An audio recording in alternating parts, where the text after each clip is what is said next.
Muy buenas noches, yo soy Paulina Mercado. ¿Qué hacías cuando mataron a Colosio? Hoy, en Tres en Libertad, un análisis sobre este crimen que sacudió a México hace 20 años. En La Pura Verdad descubre al invitado que nos presenta esta noche, Gabriel Bauduco. ¿Qué opinas de la liberación de Yaquiri Rubio, acusada de matar a un hombre que la secuestró y la violó? Es el tema que debaten esta noche en Aquí, Entre Amigos. ¿Estás a favor o en contra de la clonación humana? Este será el debate que nos propone esta noche Andrés Roemer en El Ring. Inicia la semana con estos interesantes temas y recuerda que también puedes participar a través de nuestras redes sociales. Bienvenidos.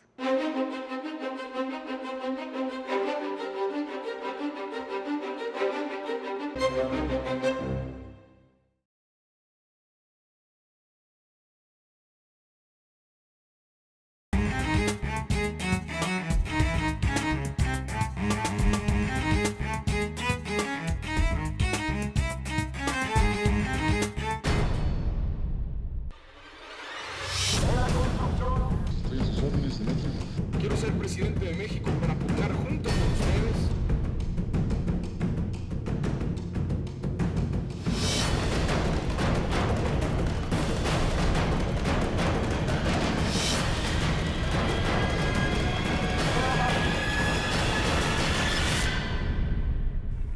Yo veo un México con hambre y con sed de justicia. Un México de gente agraviada por las distorsiones que imponen a la ley quienes deberían de servirla. Quiero ser presidente de México para encabezar esta nueva etapa de cambio en México. Luis Donaldo Colosio nunca llegó a ser presidente de la República como quería. Su discurso del 6 de marzo de 1994, sin embargo, mostraba una creciente independencia frente al gobierno del entonces presidente Carlos Salinas de Gortari. Mostraba también a un candidato que estaba dispuesto a retomar la iniciativa en una campaña electoral que hasta ese entonces había sido opacada por el levantamiento del Ejército Zapatista de Liberación Nacional.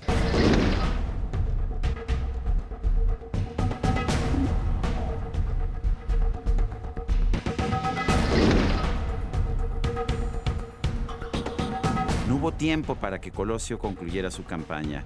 2 semanas y unos días después de su sonado discurso, el candidato caía abatido por 2 balas en la colonia de Lomas Taurinas de la ciudad de Tijuana. Era el 23 de marzo de 1994, hace casi 20 años.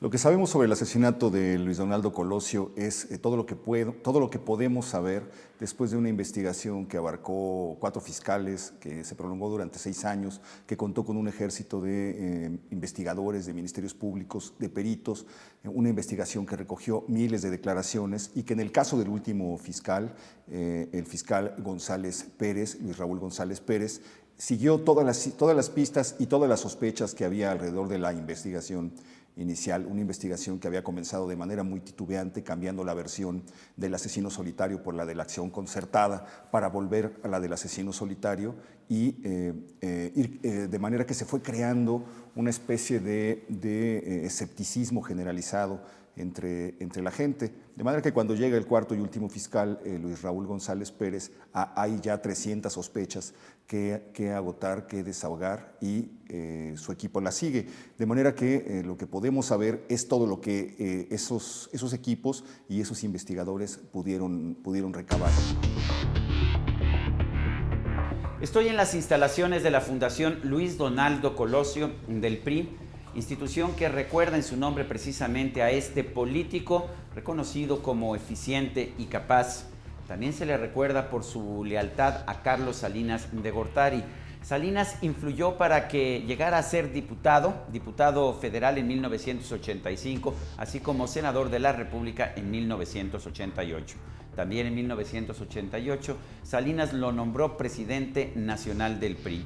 Y varios años después de que fue también secretario de Desarrollo Social bajo Salinas, llegó a ser candidato a la presidencia de la República, nombrado también por el propio Salinas, quien tuvo que enfrentar, de hecho, un berrinche la oposición de Manuel Camacho Solís, en ese entonces regente de la Ciudad de México y quien consideraba que el candidato presidencial del PRI debía ser él y no Luis Donaldo Colosio.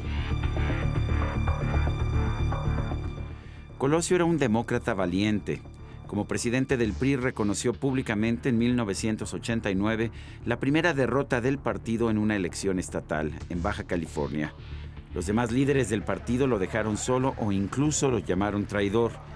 El hecho de que el PRI perdiera una elección no significaba que había que reconocerlo, pero él reconoció el triunfo del panista Ernesto Rufo Appel. También impulsó la 14ª Asamblea Nacional que modernizó el partido. Su trabajo como secretario de Desarrollo Social fue eficaz y sensible ante las necesidades de los más pobres del país. Su designación como candidato fue un reconocimiento no solo a su cercanía política con el presidente Salinas de Gortari, sino a la labor política que había realizado a lo largo de varios años. Adrián Gallardo, actual presidente de la Fundación Colosio, fue en su momento el colaborador más joven de Luis Donaldo Colosio. Adrián, ¿cómo era Luis Donaldo Colosio vivo? ¿Cómo era como funcionario? ¿Cómo era como ser humano? Pues Colosio era ante todo un hombre muy auténtico, era un hombre reservado, pero de ideas profundas, muy congruente en su actitud, en lo que pensaba, lo que decía y lo que hacía, humano, muy comprometido con dos grandes causas de México, por un lado la apertura política y por otro lado la transformación económica y social del país. No fue un ideólogo, pero sí era un hombre de ideas y de acción, que se distinguió por ser un hombre con formación académica y técnica de excelencia y formación política. Era un funcionario eficaz. Pues los hechos hablan de sus resultados. Te doy un par de ejemplos. Cuando es presidente del PRI, a finales de 88, el PRI venía de sufrir el peor resultado electoral en su historia hasta entonces, en una elección muy cuestionada, la elección presidencial de 88, y donde había tenido una drástica caída en el porcentaje de votación. Y si bien existió un ánimo social positivo a la gestión del entonces gobierno de la República, Colosio fue responsable de llevar al PRI a elecciones verdaderamente competitivas, bajo nuevas reglas, y recuperar por la vía democrática la presencia política del PRI, de manera que en la elección federal de 1991, el PRI, que venía de 50% de los votos, llega a ganar 62% del voto efectivo de la elección del 91. Adrián Gallardo, presidente de la Fundación Colosio, gracias por esta conversación. Al contrario, Sergio, es un honor. En repetidas ocasiones hemos dialogado. Primero, cuando fui dirigente nacional de nuestro partido. Después, como secretario de Desarrollo Social. Y ahora vengo a Tijuana, a Baja California, con mucho orgullo, como su candidato a la presidencia de México. Tristemente, hoy no nos acordamos del funcionario eficaz o del hombre de ideas. Solamente recordamos la imagen de este candidato presidencial que fue asesinado el 23 de marzo de 1994. Y esta idea ha sido, por supuesto, fortalecida por muchos amigos y colaboradores de Colosio, los llamados viudas de Colosio, que constantemente recuerdan el momento del asesinato y que nos dicen que nunca sabremos quién mató a Colosio. La verdad me parece que es distinta. No hay asesinato en la historia de México que haya sido tan investigado como el de Luis Donaldo Colosio, y no hay tampoco asesinato que haya sido tan documentado.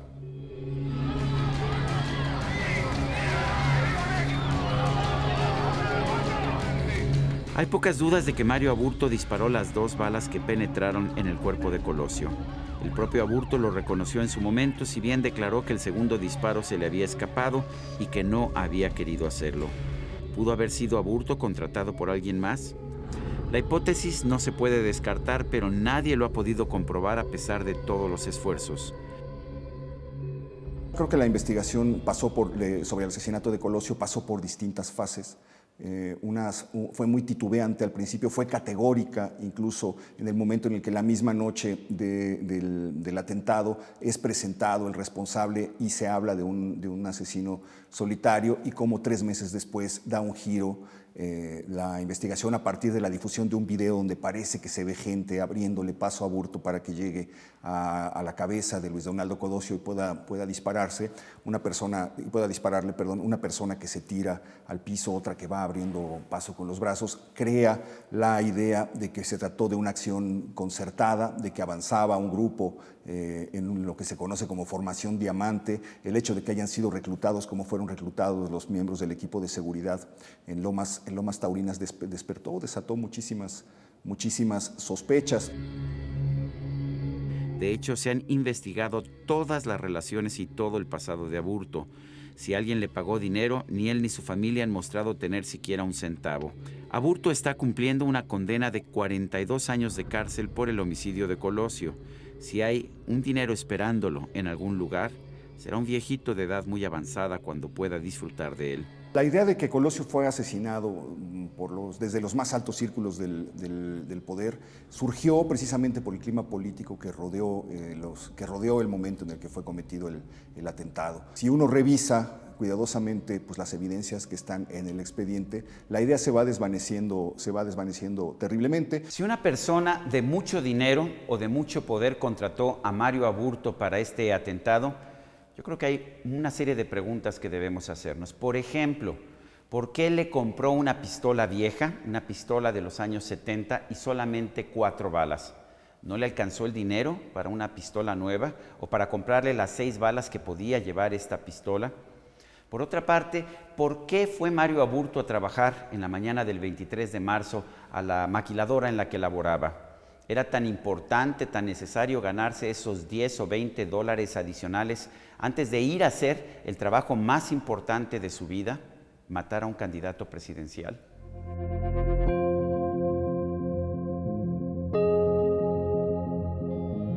Todos los procuradores que estudiaron el caso de Colosio empezaron siempre con la suposición de que Colosio había sido asesinado por una conspiración.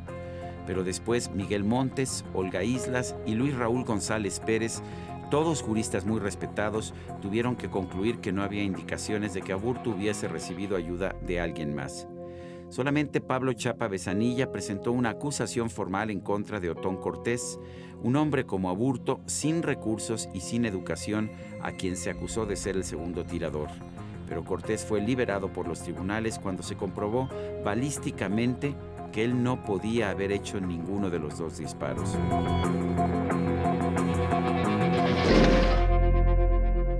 En medio de la euforia y de la histeria mediática, se manejó la versión de que había 2 o 3 Mario Aburto, que había personajes que se parecían físicamente, que unos habían sido ejecutados para borrar las huellas del asesinato.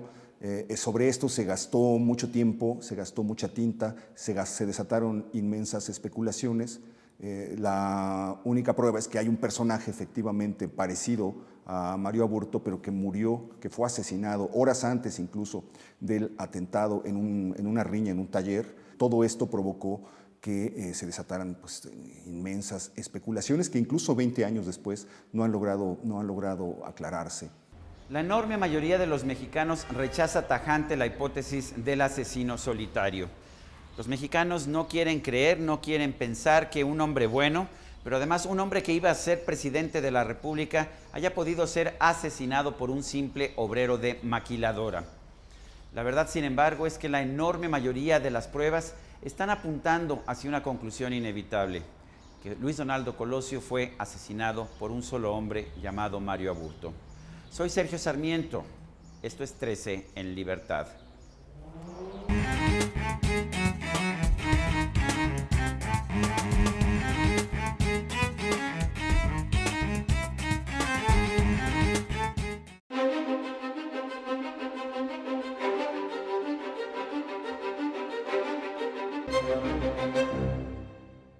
Mientras se efectuaban los 22º Juegos Olímpicos de Invierno en la ciudad rusa de Sochi, a unos 1000 kilómetros en Kiev, la capital de Ucrania, tenían lugar hechos sangrientos que parecían no importarle a la comunidad mundial. Desde noviembre de 2013 se intensificaron las manifestaciones callejeras que ya han costado decenas de muertos por la negativa del gobierno ruso, encabezado por Vladimir Putin, para que Ucrania, una exrepública soviética, se incorpore a la Unión Europea. A Rusia le interesa mantener su influencia sobre Ucrania, país con 46 millones de habitantes, para no perder peso geopolítico, y al gobierno ucraniano le urgen recursos para paliar su crisis económica. Estados Unidos y las potencias europeas se habían limitado a llamar al diálogo mientras la cifra de muertos crecía. El despertador para el mundo fue la autorización del Parlamento ruso para invadir Ucrania, lo que resucitó la llamada Guerra Fría de mediados del siglo XX que se creía erradicada. ¿Cómo la ve?